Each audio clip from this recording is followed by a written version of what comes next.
So hello and welcome back to yet another video of Bahi Khata by Sonal. आज हम लोग macro economics class 12 की बात करते हैं और आते हैं चैप्टर 3 मनी एंड बैंकिंग पे।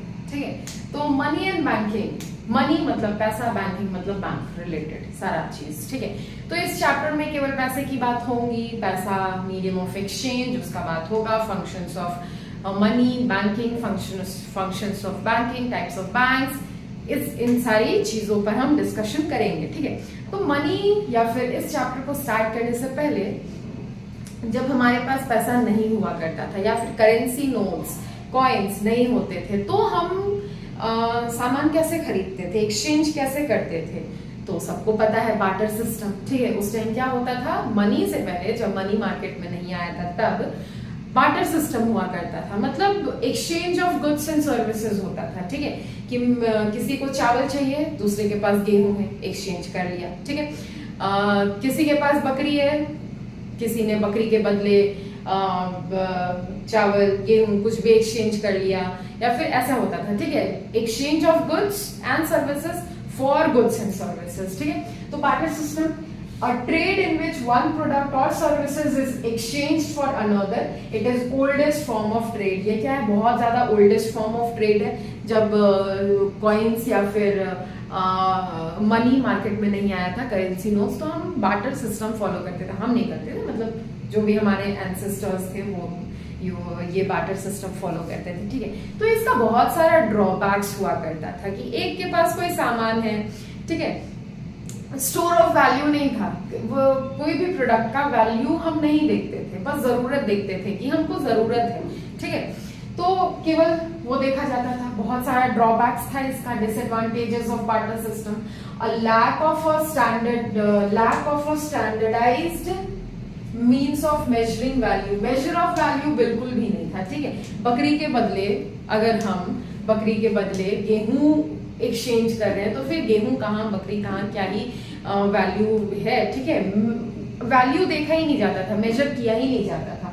Scarcity of common value measures, इनएडिक्वेट store of value, deferred payment standards were lacking, बहुत सारे ड्रॉबैक्स थे। तो इन ड्रॉबैक्स के चलते नीड फॉर मनी, ठीक है, मनी एक मीडियम ऑफ एक्सचेंज का जरूरत पड़ा। ठीक है, तो इसीलिए मनी मार्केट में आया। ठीक है, मार्केट में मनी इन सारे ड्रॉबैक्स के चलते आया कि बहुत ज्यादा प्रॉब्लम्स फेस करना पड़ता था। किसी चीज का कोई मेजर ऑफ वैल्यू नहीं था, स्टोर ऑफ वैल्यू नहीं था, सामान एक्सचेंज करने में हमको बहुत ज्यादा प्रॉब्लम होता था। चप्पल के बदले हम एक्सचेंज कर रहे हैं, चप्पल के बदले चावल उठा कर ले आए, कपड़े के बदले कुछ भी एक्सचेंज हो रहा है, ऐसे हुआ करता था। ठीक है, बार्टर सिस्टम तो आपने क्लास 10 में पढ़ा ही था। ठीक है, तो इसीलिए जरूरत, मनी की जरूरत, मीडियम ऑफ एक्सचेंज की जरूरत इसीलिए स्टार्ट हुई। ठीक है, तो इसीलिए मार्केट में आया मनी। ठीक है, मनी क्या है, it is the most often used medium of exchange, most often used, most commonly used medium of exchange. हमको कोई भी प्रोडक्ट चाहिए, कोई भी सर्विस चाहिए, तो उसके बदले हम पैसा चुकाते हैं। ठीक है, तो ये एक बहुत ज्यादा मोस्ट कॉमन या फिर इंपॉर्टेंट मीडियम ऑफ एक्सचेंज है। There can be no exchange of commodities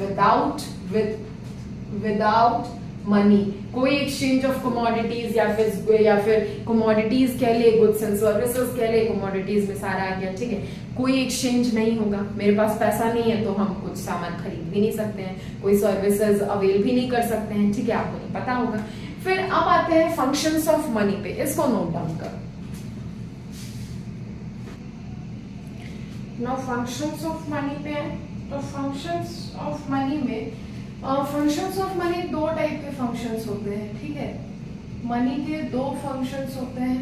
कौन कौन? Primary function and secondary function. तो प्राइमरी फंक्शन में वो सारा प्राइमरी मेन फंक्शन जो मनी का है, क्या है main function? Mode of exchange, medium of exchange का काम करता है मनी। ठीक है, हमको कुछ चाहिए, कोई प्रोडक्ट खरीदना है, कोई सर्विस अवेल करना है, तो हमको उसके बदले क्या चुकाना पड़ेगा?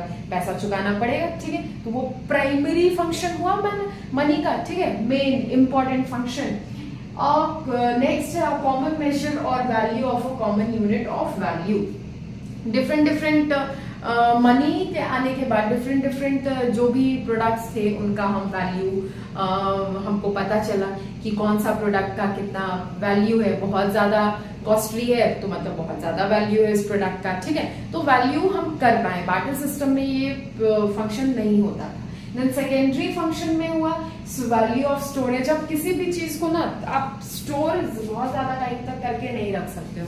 जैसे बार्टर सिस्टम में था, हम गेहूं के बदले अगर चावल एक्सचेंज कर रहे हैं तो क्या उस चावल को आप बहुत लंबे समय तक, अगर 1 साल 2 साल के बाद तक आप क्या स्टोर करके रख सकते हो? कुछ भी अगर एक्सचेंज कर रहे हो किसी भी सामान के बदले नहीं करके रख सकते हो, ठीक है। तो मनी के साथ ऐसा था, मनी के साथ कि आप लंबे समय तक जितना मतलब जब तक आप चाहो स्टोर करके इजीली रख सकते हो, वो खराब नहीं होता है, कुछ नहीं होगा, इवन क्या होगा उसका वैल्यू बढ़ेगा विद पैसेज ऑफ टाइम, ठीक है। Value of transfer, easily transfer कर सकते हैं। डेफर्ड पेमेंट स्टैंडर्ड, अब जैसे ही मनी मार्केट में आया क्रेडिट फैसिलिटीज भी बढ़ने लगा, मतलब उधार में सामान खरीदना बेचना होने लगा, ठीक है।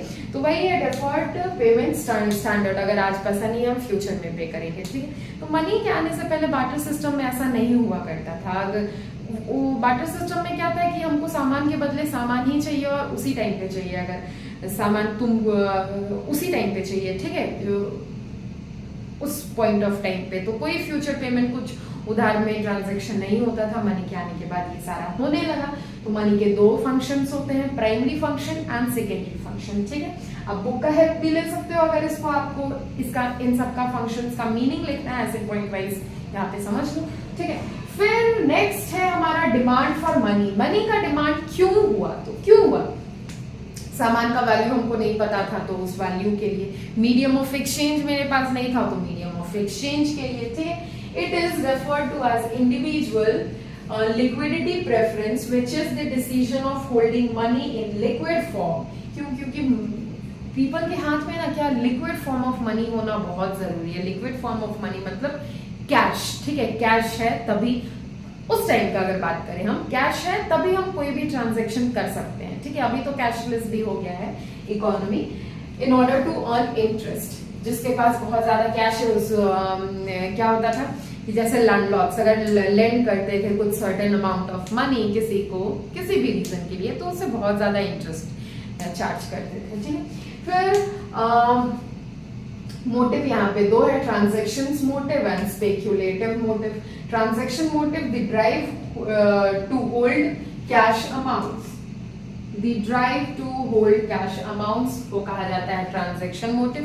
And speculative motive refers to funds retained by investors in order to capitalise on particular investment. वो सारा फंड्स जो इन्वेस्टर्स अपने पास रिटेन करके रखते हैं, ठीक है। रिटेन करके रखना मतलब बचा के रखना, ताकि इन फ्यूचर कोई अच्छे इन्वेस्टमेंट अपॉर्चुनिटीज में वो सारा फंड्स को हम यूज कर पाए, उसको बोलते हैं स्पेक्युलेटिव मोटिव, ठीक है। ट्रांजैक्शन मोटिव का मतलब होता है drive to hold cash in one's hand, हाथ में पैसा रखने का ड्राइव, ट्रांजैक्शन मोटिव, ठीक है। स्पेक्युलेटिव मोटिव इन्वेस्टर्स रिटेन करके जो पैसा अपने पास रखते हैं, बचा कर रखते हैं, सेव करके रखते हैं लंबे समय तक, ठीक है, ताकि कोई अच्छा new business opportunities, investment opportunities आएगा तो हम वहां पे उस पैसा को यूज करेंगे। तो ये था स्पेक्युलेटिव मोटिव, ठीक है। अब इस वीडियो को बहुत ज्यादा लेंथी ना करते हुए यहीं पे रुक जाते हैं, फिर हम मिलते हैं नेक्स्ट वीडियो में with same chapter different topic, ठीक है। टिल देन क्लास 12 में आप नए हो, इधर हम नए हैं, तो साथ मिलकर पढ़ते हैं सीखते हैं समझते हैं और एंजॉय करते हैं। चलो बाय।